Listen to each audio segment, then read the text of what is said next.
ஹே all எல்லோருக்கும் வணக்கம். Welcome back to my channel.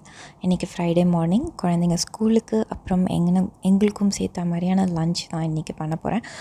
வெண்டைக்காய் மோர் குழம்பு, அதுக்கப்புறம் மசால் வடை. ஸோ நான் காலையில் 5 o'clock மாதிரியே எல்லாமே ஊற வச்சுருக்கேன்.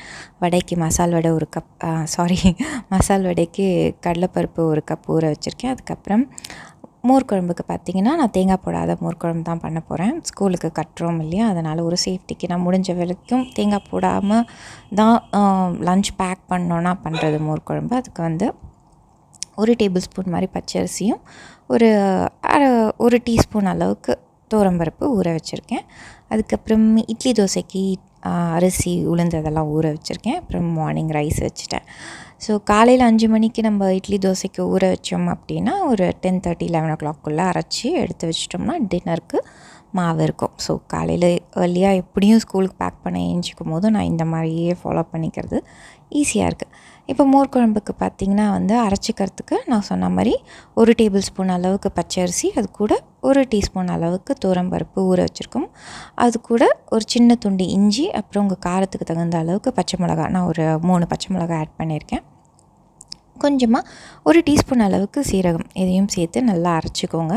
நல்லா ஃபைன் பேஸ்ட்டாகவே நீங்கள் அரைச்சிக்கலாம், நல்லாயிருக்கும் மோர் குழம்புக்கு. அரைச்சி எடுத்துகிட்டு வந்துடலாம். நான் பார்த்திங்கன்னா ஒரு வெங்காயம் வந்து நல்லா நறுக்கி வச்சுருக்கேன். அதுக்கப்புறம் ஒரு 4-5 வெண்டைக்காய் அந்த மாதிரி இருக்கும், அதையும் நறுக்கி வச்சுருக்கேன். மோர் குழம்புக்கு ஆனியன் வந்து ஆப்ஷனல் தான், வெங்காயமும் போடாமல் பண்ணலாம். பட் வெங்காயம் போட்டு பண்ணால் கொஞ்சம் நல்லா டேஸ்ட்டாக இருக்கும். எனக்கு பிடிக்கும் வெங்காயம் போட்டு மோர் குழம்பு. ஸோ இது ஆப்ஷனல் தான், நீங்கள் வேணான்னா வெறும் வெண்டைக்காய் போட்டு கூட இதே ப்ரொசீஜர் தான், ரெசிபி தான். நீங்கள் ஆனியன் மட்டுமே அவாய்ட் பண்ணிக்கலாம். நான் தாளிப்புக்கு பார்த்திங்கன்னா தேங்காய் எண்ணெய் எடுத்திருக்கேன். தேங்காய் எண்ணெய் ரொம்ப டேஸ்ட்டாக இருக்கும் மோர் குழம்பு பொறுத்த வரைக்கும். தேங்காய் எண்ணெயில் வந்து கடுகு, சீரகம், அதுக்கப்புறம் கொஞ்சோண்டு வெந்தயம் இதெல்லாம் தாளிச்சிட்டு நறுக்கி வச்சுருக்க வெங்காயம், ஒரு 2 காஞ்ச மிளகா, கொஞ்சம் கருவேப்பிலை, அது கூடவே வந்து பெருங்காயம் நான் வெங்காயம் போட்டதுக்கப்புறம் போடுறதுக்கு, ஏன்னா சட்டி அதுவும் இல்லாமல் மண்சட்டி, இதில் வந்து எண்ணெய் வந்து நல்லா காஞ்சி இருந்தது. அதில் நான் பெருங்காயம் போடும்போது என்ன ஆகுதுன்னா சட்டுன்னு தீஞ்சிடுது. ஸோ பெருங்காயத்தோட ஃப்ளேவரே கெட்டு போகுது. அதனால் நம்ம வெங்காயம்லாம் போட்டதுக்கப்புறம் போட்டோம்னா அதோடய சூடு கொஞ்சம் குறைஞ்சிருக்கும், அப்போ வந்து தீயறது கிடையாது.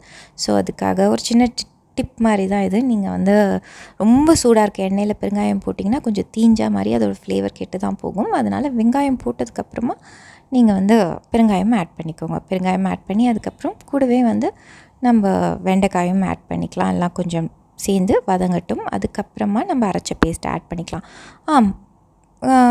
வந்து மஞ்சப்பொடியும் போட்டு நல்லா வதக்கியிருக்கேன். ஒரு 2-3 நிமிஷம் வதங்கினா போதும். அதுலேயே வந்து ஒரு 3/4 பாகம் கிட்டவே வதங்கிடும். வெண்டைக்காய் வதங்கினதுலேயே வெந்துடும். அதுக்கப்புறமா நம்ம இந்த அரைச்ச பேஸ்ட் இருக்கு இல்லையா, அரிசி, துவரம்பருப்பு, சீரகம், பச்சை மிளகாய், இஞ்சி, இதெல்லாம் வந்து நல்லா ஃபைனாக பேஸ்ட்டாக அரைச்சிருப்போம். அதை ஆட் பண்ணி அது கூடவே கொஞ்சம் தண்ணியும் ஆட் பண்ணிக்கோங்க. நல்லா கொதிக்கட்டும். இந்த தண்ணி நல்லா கொதித்ததுக்கப்புறமா இந்த பேஸ்ட் வந்து கன்சிஸ்டன்சி கொஞ்சம் மாறும். நல்லா கொதித்ததுக்கப்புறமா நீங்கள் வந்து தயிர் ஆட் பண்ணிக்கலாம். இந்த தண்ணி கொதிக்கிறதுக்கும் வெண்டைக்காய் வேகிறதுக்கும் கரெக்டாக இருக்கும். அதுக்குள்ளே நம்ம வடைக்கு அரைச்சி எடுத்துக்கிறேன். நான் வடைக்கு பார்த்திங்கன்னா கடலைப்பருப்பு நல்லா ஊறிடுச்சு. அதை வந்து நான் இந்த மாதிரி வடிகட்டி எடுத்திருக்கேன், தண்ணி இல்லாமல். இது கூட வந்து உங்கள் காரத்துக்கு தகுந்த அளவுக்கு காஞ்ச மிளகா ஆட் பண்ணிக்கலாம். நான் ஒரு 4 காஞ்ச மிளகா, 1 பல் பூண்டு, கொஞ்சம் கருவேப்பிலை சேர்த்து அரைச்சிக்கிறேன். நான் வந்து பூண்டு போட்டு அரைக்கிறதால நான் வந்து பெருஞ்சீரகம், சோம்பு அதை நான் ஆட் பண்ணல. உங்களுக்கு எது வேணுமோ விருப்பம், ஏதாவது ஒன்று ஆட் பண்ணாலே நல்லாயிருக்கும். ஒன்று பூண்டு ஆட் பண்ணுங்கள், இல்லைனா சோம்பு ஆட் பண்ணி அரைக்கலாம். நான் பெரும்பாலும் நம்ம டீ டைமுக்கு பண்ணுவோம் இல்லையா, ஸ்நாக்ஸ், அப்படி பண்ணும்போது பச்சை மிளகா, அது கூடவே கொத்தமல்லி, அதுக்கப்புறம் சோம்பு சேர்த்து அரைச்சே பண்ணுவேன். அது ஸ்நாக்ஸாக சாப்பிட்றதுக்கு நல்லாயிருக்கும். சாப்பாடுக்கு தொட்டுக்கவோ இல்லை மோர் குழம்புல, இதே வடை வந்து மோர் குழம்புல போட்டு மோர் குழம்பு வடையாகவும் மோர் குழம்பாகவும் பண்ணலாம். ஸோ உங்கள் விருப்பம் தான். பூண்டு இல்லை சோம்பு ஏதாவது ஒன்று சேர்த்து நீங்கள் அரைச்சி எடுத்துக்கலாம். நான் கூடவே பெருங்காயமும் சேர்த்து அரைச்சி எடுத்துக்கிட்டேன். உப்பு, பெருங்காயம், 1 பல் பூண்டு, அதுக்கப்புறம் வந்து காஞ்ச மிளகா, கருவேப்பிலை, கடலைப்பருப்பு, அவ்வளோதான். நல்லா அரைச்சி எடுத்துக்கலாம். தேவைப்பட்டால் மட்டும் தண்ணி தெளித்து, ரொம்ப ட்ரையாக இருந்தது அப்படின்னா மட்டும் தண்ணி தெளித்து நல்லா குறைன்னு கெட்டியமாக வடைக்கு அரைக்கிற பதத்தில் அரைச்சி எடுத்துக்கிறது தான். இப்போ பார்த்திங்கன்னா மோர் குழம்பு நல்லா இந்த மாதிரி கன்சிஸ்டன்சி கொதித்து வந்துருச்சு. உங்களுக்கு பார்த்தா தெரியும் வெண்டைக்காயும் வெந்துட்டு நம்ம அரைச்ச பேஸ்ட் நல்லா கொதிச்சிருச்சு அப்படின்னா, அதுக்கப்புறம் நான் வந்து அடுப்பை ஆஃப் பண்ணிவிட்டு தான் தயிர் ஊற்றுறேன். நீங்கள் சிம்மில் வச்சுட்டு கூட ஊற்றலாம். மண் சட்டிங்கும் போது அதில் சூடு ரொம்ப நேரத்துக்கு இருக்கும். அதனால் நான் ஆஃப் பண்ணிவிட்டு தயிரை ஆட் பண்ணிக்கிறேன். அதுக்கப்புறம் கொதிக்க வைக்க வேண்டிய அவசியம் இல்லை, ரொம்ப நீத்து போயிடும். அதுக்கப்புறம் கலரி விட்டாலே போதும், அந்த சூட்டோட நல்லாயிருக்கும் மோர் குழம்பு. அவ்வளோதான், மோர் குழம்பு ரெடி. மார்னிங் நான் இன்றைக்கி பசங்களுக்கு லஞ்சுக்குமே இதான் பேக் பண்ண போகிறேன்.